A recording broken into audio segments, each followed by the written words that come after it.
to, expressing emotions. To love. The English word to love has two rather different meanings in Tagalog. Mahal, Implies that someone values something or someone. ibig, Means a fondness for someone or something. It can also mean affection, desire, purpose, whim, and love. mahal kita. I love you.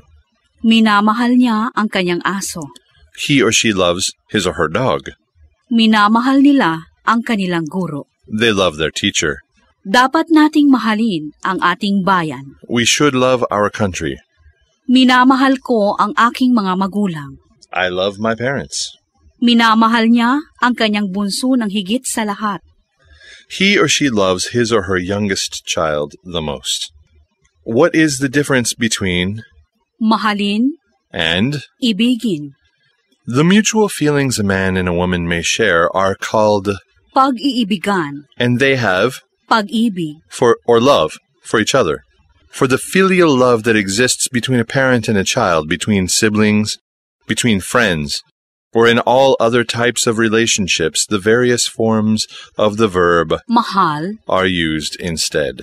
The proper, minamahal ko ang aking anak. I love my child. Improper, Iniibig ko ang aking anak.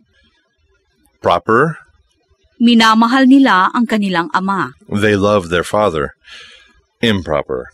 Iniibig nila ang kanilang ama. To like.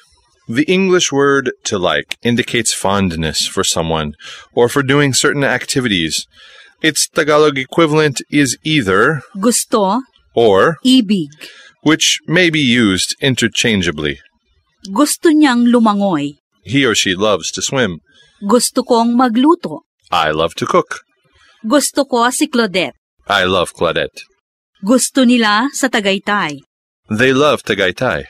Gusto naming lumakad sa ulan. We love to walk in the rain. Gusto kong magbasa bago matulog. I love to read before going to bed.